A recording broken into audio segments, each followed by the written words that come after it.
up, y'all? Today on Thug Notes, we bringing it back to the South Side with Set A Watchman by Harper Lee.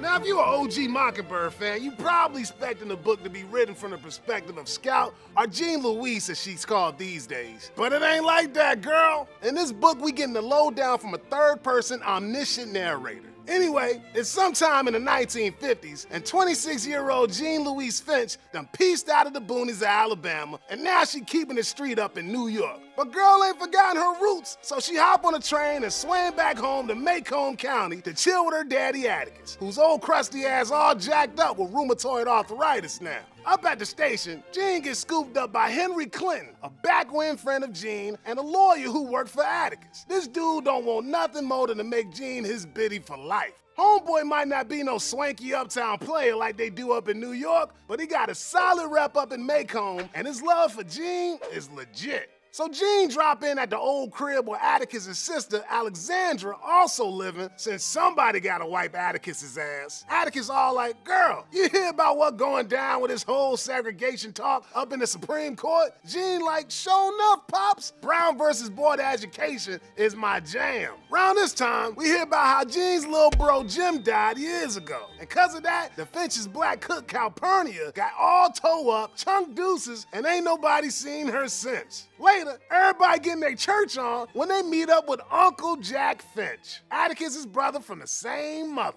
After all that holy rolling, Jean peeped game at a pamphlet in Atticus' living room called The Black Plague. And this is exactly as racist as it sounds. Jean like, Alexandra, the hell this mess doing up in my daddy's house? Alex like, why you tripping, girl? That's some truth right there. Black people ain't compared to white people. Oh no, she didn't. This bitch, Alexandra, say the pamphlet came from something called the Citizens Council. Since they meeting now, Jean head to the courthouse where sure enough, Atticus, Henry, and all the Maycomb big dogs sitting around a long table talking about how blacks ain't nothing but cockroaches.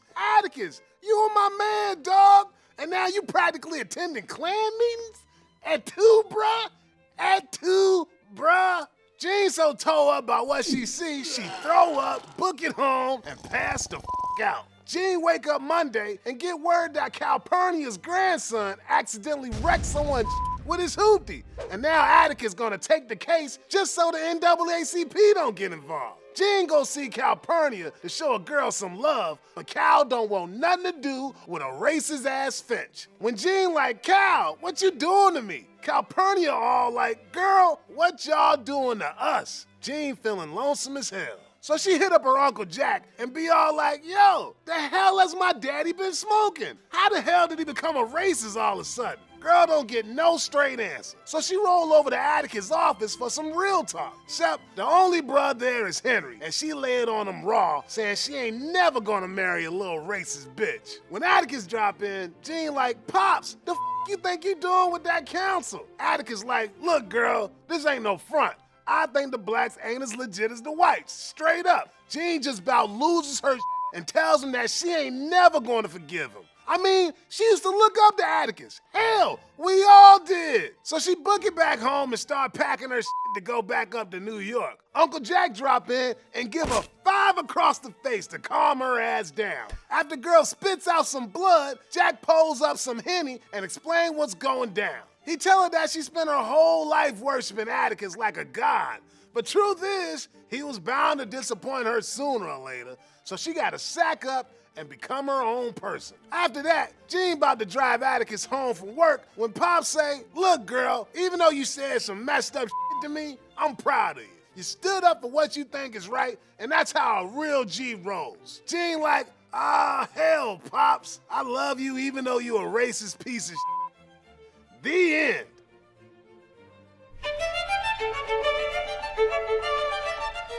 Now, if you ain't already know, there's a lot of smack talk going on about how shady this book's publication was. But is it all bullshit? Let's take a look. Fact number 1, Harper Lee is old as shit. Girl lives in an assisted living home and has been there for a while. After a stroke in 2007, leaving her sight and ability to hear all jacked up, she ain't exactly at the top of her game. Of course, that don't mean she can't make her own decisions, but it sure as hell don't make it easier. Way back in 2002, Harper's lawyer Alice, who was also her sister, said Harper would pretty much sign any old paper you slang in front of her. But when sister died in 2014, legal control went to Tanya, a junior partner in Alice's firm, and she the one who started hustling the manuscript. Most importantly, Harper Lee spent the last couple decades saying she never wanted the book to see the light of day. What even is this thing? Is it a legit sequel? Well, that's definitely what some folks thought. But truth is, this was written before To Kill a Mockingbird. See, Harper's editor read this manuscript back in 1957, told Harper Lee it sucked, and made her rewrite it till 1960, when To Kill a Mockingbird hit the shelves. So that's why some of Watchmen sounds exactly like the original. I mean, peep this, son. These paragraphs are almost the exact same thing. So what we most likely looking at is an early draft of Mockingbird that was chopped and screwed so that somebody can get in on that sweet sequel money. Yeah. Anyway, back to the book. When Jean Louise get back home, girl can't stop bugging about how different everything be. My aunt is a hostile stranger, my Calpurnia won't have anything to do with me, Hank is insane, and Atticus, something's wrong with me. It's something about me. It has to be, because all these people cannot have changed. Jean Louise recognized that if she's thinking about marrying Henry's crazy racist ass, she's gonna have to change herself to make it work. Is that what loving your man is? You mean losing your own identity, don't you? In a way, yes, said Henry. Man, that. Eventually, girl drops that scrub saying she gotta keep it 100 every day and stay true to what she know is right. And that's what the title all about. Like Uncle Jack say, every man's island, Jean Louise. Every man's watchman is his conscience. Going to Set A Watchman basically means sticking to your guns and defining what you think is right and what you think is wrong. Look, as time goes by, things and people are gonna change. And when they do, you gotta make sure you don't just go with the flow. You gotta be willing to roll solo to defend what you know is right. And there ain't no change harder for my girl than accepting that her daddy Atticus ain't perfect. Like my girl Jean say, but a man who has lived by truth and you have believed in what he has lived, he does not leave you merely wary when he fails you. He leaves you with nothing. She spent her whole life looking up to this cat. And now since he's sipping on that haterade acting all racist and she gotta keep it real and make it damn clear that she ain't about that. But like I said, it's gonna be a bitch. That's why all throughout this book the words child rolling popping up, which allude to a dope poem by Robert Browning called Child Rolling to the Dark Tower Came, where a dude got a beast through a journey to the Dark Tower without any of his boys to get his back. And when he gets there, he probably dies. Likewise, Jean also gotta go on a solo quest, hence why she feeling all alone, and she gotta kill part of herself to succeed. Now, even though we don't know what happened to Child Rowland when he make it to the Dark Tower, we sure know what happened to Jean Louise. Uncle Jack tell us she more of a bigot than Atticus. The hell? He say Jean Louise doing her daddy straight dirty by focusing on one flaw.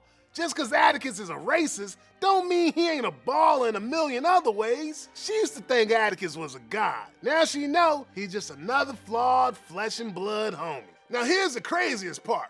We all in the same position as Jean.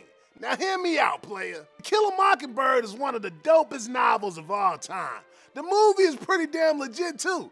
And the biggest reason for that is Atticus Finch, a straight up warrior for equality and justice. Atticus made God knows how many kids want to become lawyers. So when racist Atticus came hot off the presses and Go Set A Watchman, some peeps started losing their goddamn minds, saying Atticus was ruined and Harper Lee's legacy was dead. Thing is, that's exactly the kind of thing Uncle Jack tells Jean Louise at the end of the novel. Even if someone got a whack-ass worldview, you should still give him a chance. So is Uncle Jack right? Does Atticus deserve a chance? Can people who straight up support racism, sexism, and homophobia still be good people? Or does shit like that make a brother automatically a monster? Look, I know what I think, player, but I ain't gonna set your Watchmen for you. Now that you've heard my take, go check out the original classic, To Kill a Mockingbird, by clicking on this mockingbird right here. And if you like this episode, be sure to subscribe if you haven't already, you heard? It's free, and that way you'll be the first to know about any new episodes. Peace, my well-read ballers.